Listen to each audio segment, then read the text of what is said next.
roosting areas in the Carney swamp. This is a main roosting area where the birds come in. The others are situated where the boats cannot go. The penalty for poaching, 6 months in prison, $5,000 fine, gun, boat and engine seized. Yet Nanan says cases are thrown out and treated lightly, and it continues. The birds leave the swamp to go to Venezuela to breed during the months of March to October. They do so because through poachers hunting of birds, they used to breed in the Carney swamp between that same time. But through of the hunting and shooting of the birds for the flesh, they now leave and go to Venezuela to breed between that same time. Why? The Third World War from Forestry Department. Few resources. It's easy. Every year around Christmas time, they have people doing a bird count in the swamp here. And if in case this year they do a bird count and they find about 6,000 or 7,000 ibis, and after a while you find them getting scarce and scarce, you must know that people hunting the ibis. What do they do with it? Well, ibis is good to eat. It was legal to hunt long time, but now that it's national bird, it doesn't hunt them anymore. It's not supposed to really, but people still do. The area is quite extensive with access from numerous points, and they don't have the manpower, the amount of boats and engines and officers to patrol this area effectively. If we are not careful one evening, these scarlet wings beating down on the mangrove swamp will be no more. In captivity, the ibis lose their scarlet color, which fades into a dull pink. This color change is attributed to its diet, especially of certain pigments which are found only in the mudflats of the swamp. Our national bird. The juveniles or the younger ones are dark over the back with white underparts, changing its plumage to pink between 6 to 12 months, and they take well over 3 years to get their brilliant scarlet color. The adult ibis is about 23 inches in length and brilliant scarlet color. A bird of the New World. It lives along the coastline of South America, from Brazil to Colombia.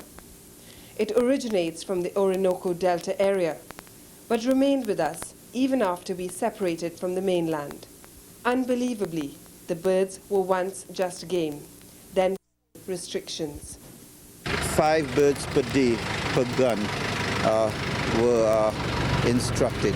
And from 1950 to 1962, most hunters hunted within that framework. And the Nanan family plays a large part in their survival here. Winston Nanan continues his father Udip's work, begun so many years before. He was successful in getting the government to establish the first sanctuary in Carney.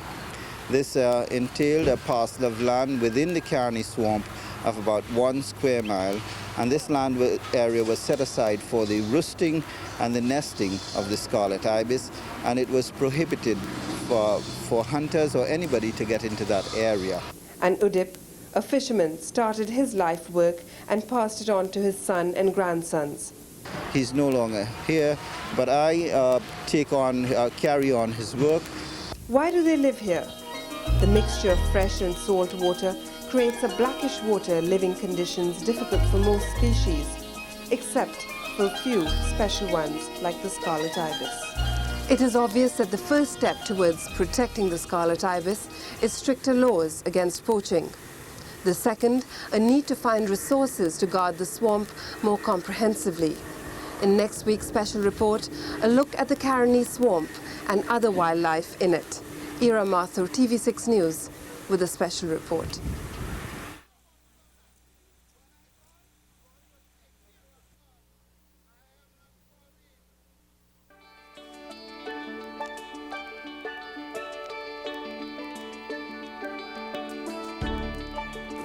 It is beautiful.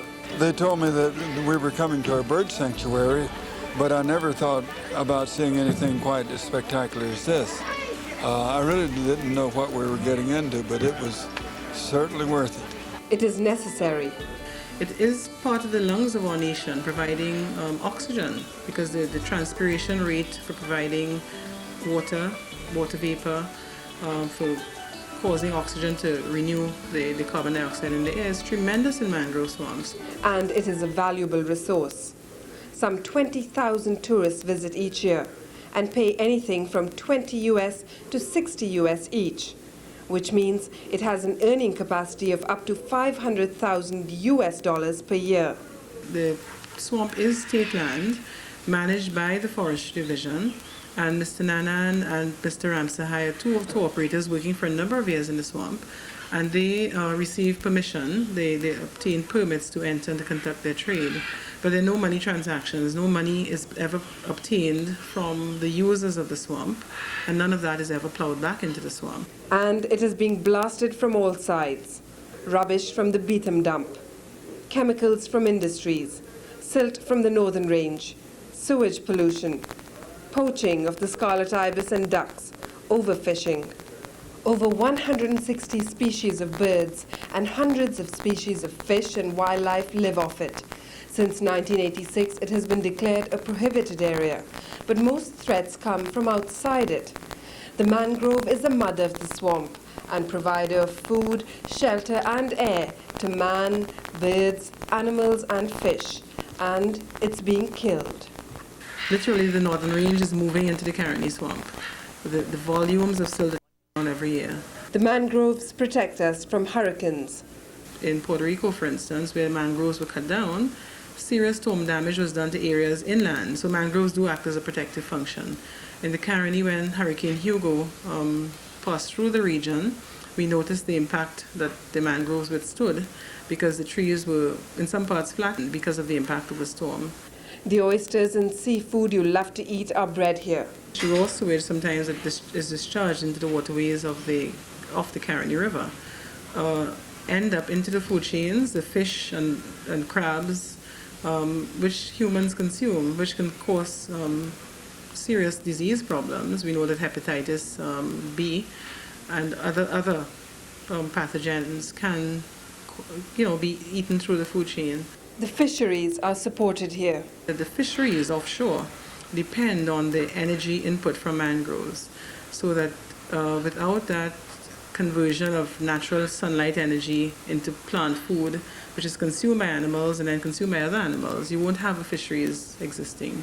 We feed off the swamp in which pollutants from industrial estates in the east-west corridor, agrochemicals, are dumped. Here's what you eat. We've got heavy metals like mercury and lead, which ends up in the food chains, into the fish that we eat, into the food that the birds feed on. We're likely to get species that will probably produce offspring that are unable to survive, maimed or deformed in some way. There is hope. There are plans to make Caroni Swamp into a national park with the help of an IDB loan to this government. This means that tour operators will be made to plow back profits to the swamp. A minimal fee will be charged at the gate. A fee for cooking, camping, touring and fishing facilities will be charged, which means that funds will be made available for the swamp's protection and research. And laws will be passed to ensure that industries clean up pollutants before discharging them. Heaven forbid that, we'd lose our swamp. Heaven forbid.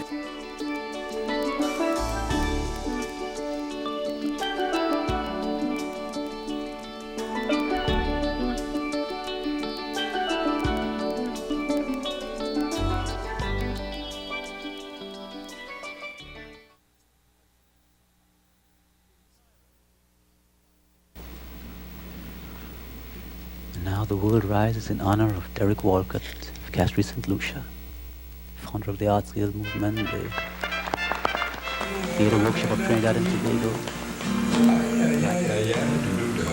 Make me pose razor. You're making me feel so weak. Stop, rouse. Like an elder trembling for Susanna, naked, he murmured to the mirror, "No, my thoughts are pure. They're meant to help the people, ignorant and poor, but these," smiled the bracelet, "are the vows of empire." The Nobel laureate had just paid $2 to the taxi driver on Abercrombie Street and arrived somewhat preoccupied. He was in the midst of directing his play, Dream Over Monkey Mountain, for a production in Boston. The Trinidad Theatre Workshop has spent the last 30-odd years on these boards, bringing Derek Walcott's plays to life.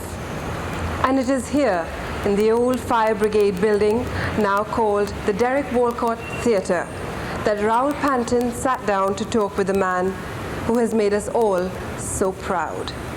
I didn't expect, sort of reaction that I won't say I didn't expect, that's not too true, but it was not inconsequential, but it wasn't something that I had. This book will go down in the history of the Caribbean as the beginning of West Indian classical literature. This is our response to Shakespeare. That's how powerful this is. It is not often one sees the face of Raoul Pantin, arguably Trinidad's most cynical journalist, poet, light up with awe, but Walcott made it happen. I grew up under a roaring waterfall of words and language and style and theatre and drama, and that waterfall was called Derek Walcott.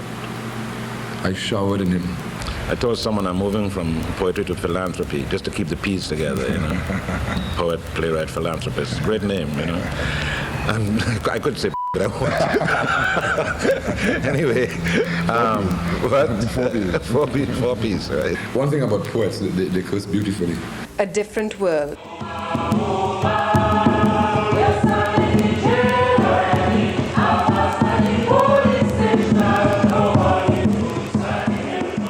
A shared code, an artist's vision rebuffed by the narrow, conventional, and uncomprehending.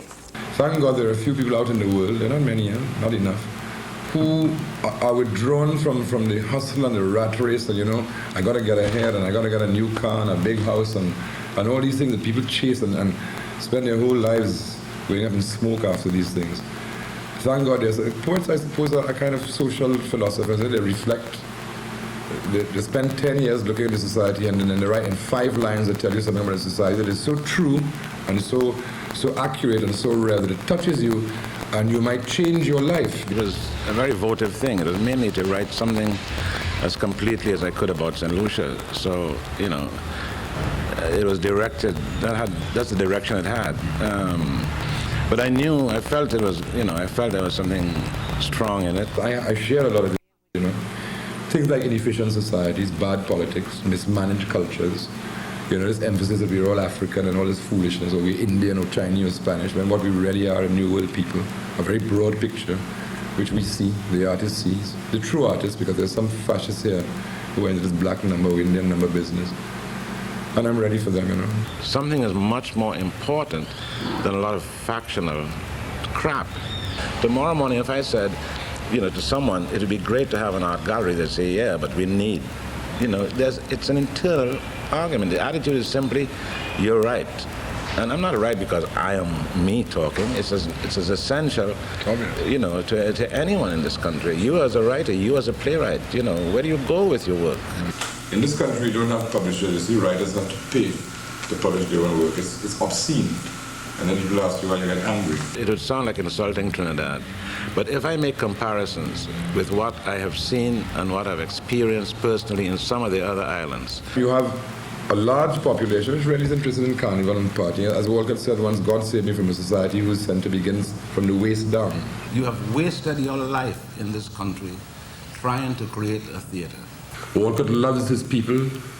He loves the salt and the sweat on their faces. He loves cocoa groves, he loves hills, he loves Rampanalgas, and the hawks circling over the hills. He loves clouds, seraphims of clouds. He loves us. We don't love him enough. Take it. But my bitterness about taking it away remains. Walcott's $1 million prize has shrunk considerably since, due to taxes and other expenses. But the Nobel laureate still wants to put money in the arts in this country. Specifically, he wants to convert that old fire brigade building on Abercrombie Street into a vibrant theatre. What better homage can this country pay to this native son than to grant him this simple gift? Ira Mathur, TV6, with a special report.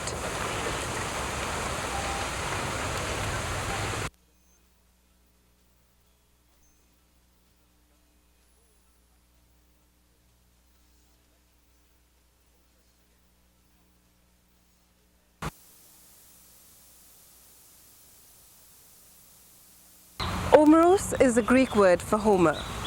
It is also the title of one of the finest poems ever to be created. With this work, Derek Walcott, St. Lucian born and Trinidadian bred, earned himself the world's most prestigious literary prize, the Nobel. In our 2-part special report, This week, we focus on the Nobel laureate in conversation with Raoul Panton, himself a poet and playwright. Nobody hear you when you cry. Oh, Ethiopia, nobody hear you when you die. Derek Walcott, Oh Babylon. Rage, rage against the dying of the light. Poet Dylan Thomas. I have written poetry which I've described Trinidad as a desert, and it's very funny. An American diplomat, I once showed him a poem, and he said, but I don't understand. You live in a country that's so green and so beautiful. Why would you use the metaphor desert to describe it? And I said, I'm talking about an intellectual desert. If you think now, for instance, that there needs to be a generation, very small, concentrated generation of other artists, it is very hard to have lived here so long and have the same feeling of where do these people go to? What center do they have? What connection can they make? What kind of training do they get? Yes, exactly, yeah. The artist will always be a minority because he goes against the grain. Or what the majority goes for, he's against. And not because he's perverse, but because what the majority normally goes for is the lowest common denominator, isn't it? The majority, like sheep, eventually are headed towards dross, you know. Walcott had to go away with his Caribbean raw material to present us with his books, Our Pride. His support is there, not here. His worth recognized abroad first. Shame. It's painful. You can get driven to despair. Open it up, support it, throw millions of dollars in the arts. What you will do is you will give the people of the country an opportunity for education and self-knowledge, where things like cocaine and crime and rape and all this shit that is going on in Trinidad will be reduced because people will see it to be a bad thing. No sketch of Walcott is complete without Wilbert Holder, who before his death in 1987 used to swear to Raoul Panton, "Europe has Shakespearean actors, but I'm a Walcottian actor." The jokes that are made, here about his not being here, like the other day I say, hey, look, Wilbert, that kind of feeling is very, very strong. I mean, the respect that people had for him, I love Wilbert very much. We literally hung out together for years. People said we were homosexuals at one point in time. Trinidad is such a ridiculous society. Charles Applewhite has been a Walcottian actor for almost 2 decades. Mere presence on that perimeter, pacing like a tiger, up and down. And you begin to continue doing what you're doing, but looking every now and again out of the corner of your eye to check for signals of approval. He was a verbal terrorist, and a man with words, access to words Walcott has. When he's finished with you, I mean, you're a wet squib. Men have licked Walcott down. I know now to put Walcott across a room because he got him so angry. Everything he does with an intensity that is sometimes very frightening. You could see his whole life going into this thing, and there were rewards for it. I mean, people weren't making money. Rage notwithstanding, the belief in our Caribbean spurs on these poets. I look at those hills ringing that big, and I look at that fishing village there, I shake my head. Because I know I'm looking at a Gauguin painting, I'm looking at a masterpiece by Matisse. I'm seeing the painting of the classic paintings right there in the landscape, and I think Walcott has said that. Trinidad produces people of genius, and it may be taken for granted that if we produce people of genius, there'll always be stuff around, whether you produce Naipaul or Minshall or C.L.R. James I'm talking about Trinidadians. And so the attitude may be, well, it's going to happen anyway, I see journalism as one form of writing. Playwriting is another form. The poem is another form. The essay, the letter, they're all forms, and I would like to excel in all. I told Mr. Walcott in an interview, watch yourself, I'm coming for you, I'm better than you, He laughed uproariously. Of course he doesn't think I'm better than him. Omeros is not just a poem. It is an epic paean of praise to the Caribbean people and its landscape by one of her most praiseworthy sons. With Omeros, Derek Walcott has not just won literature's most prestigious prize, but he has stamped Caribbean culture indelibly onto the hearts and minds of the world. Ira Mathur, TV6 News, with a special report.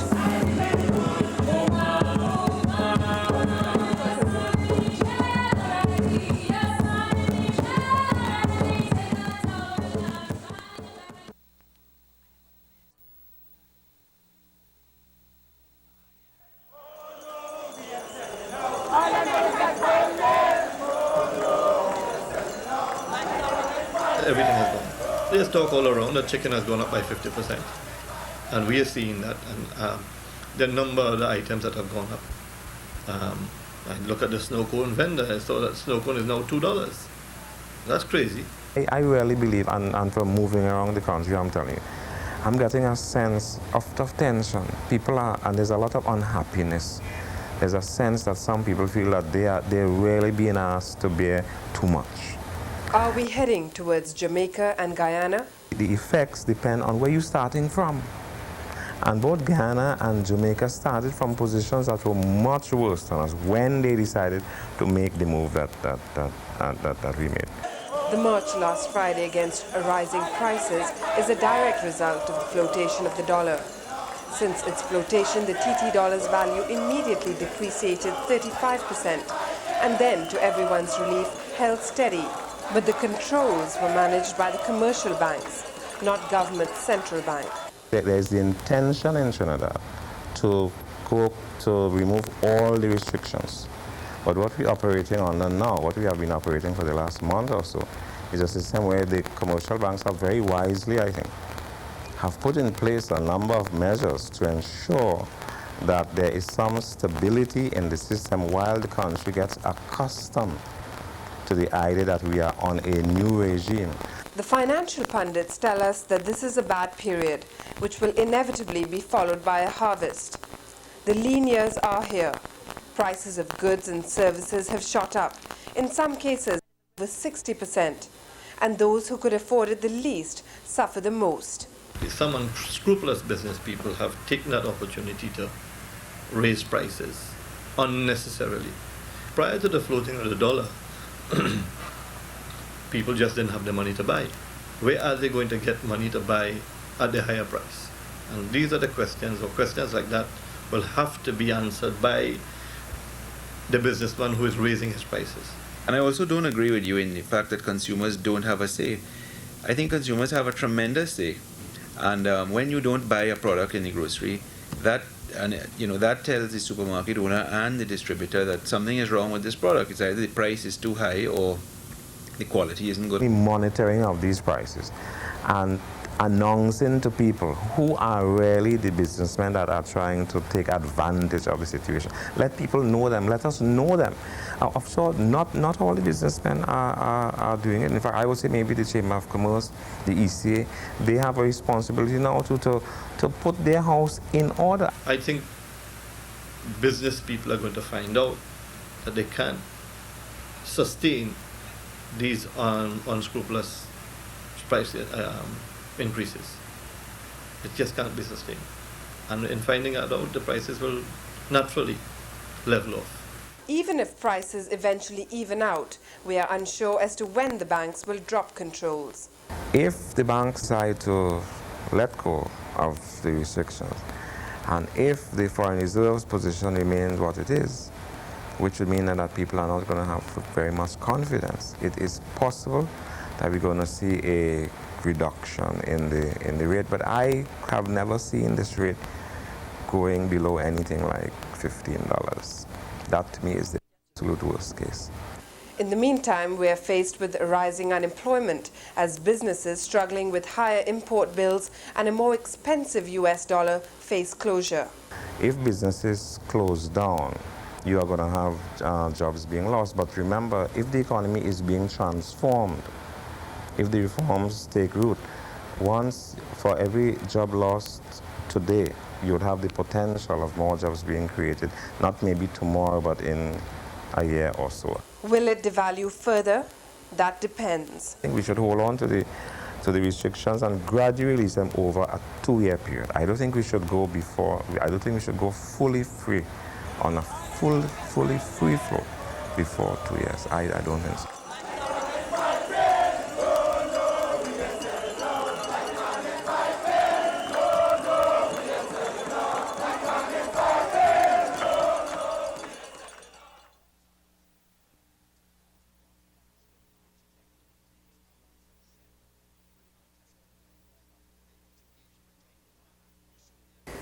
The floating dollar has left us with a simple equation.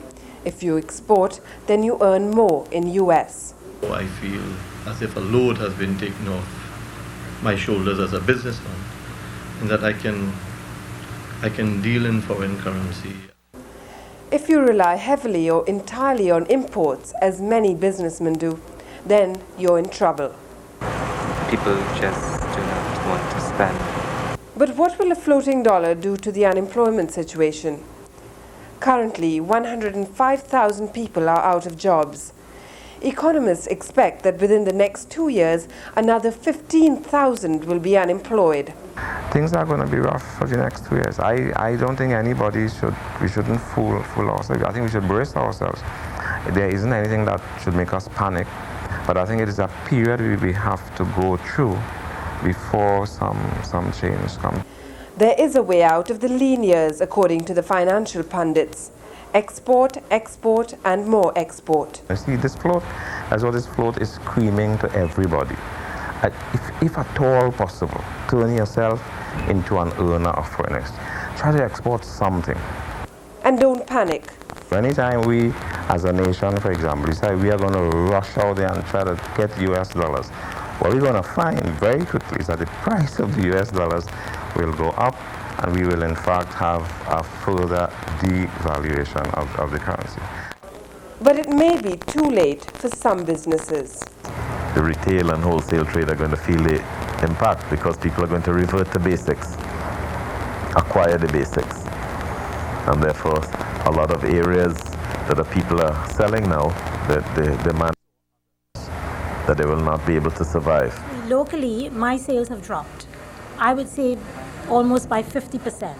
And we said the garment industry is particularly vulnerable. Particularly. There's only one choice for me. I can either go into very cheap clothing or I can just close my shop. You know, this is a catch-22. We have seen at least 2 stores close down within the past 2 months, and about 3 others sold over. I have not gained anything because I have to import my fabrics. Now I need US dollars to import my fabrics. So in point and in fact, I have to pay more for those fabrics. So even if I sell it back to the client where I make a little more, it puts me at the same level. But for people like myself, I have to import all my raw materials. I have to import my buttons, my zips, my threads, etc., etc. I have no choice.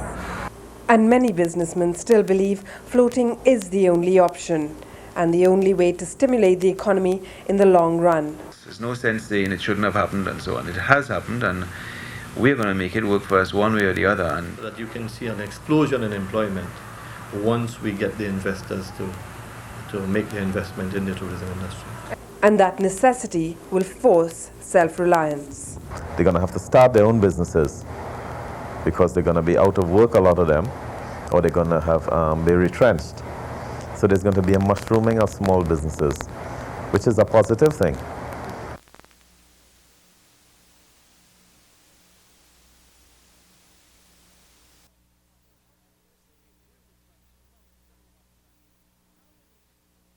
The theme for this year's World Environment Day was the link between poverty and the environment, a theme which is especially relevant to economically struggling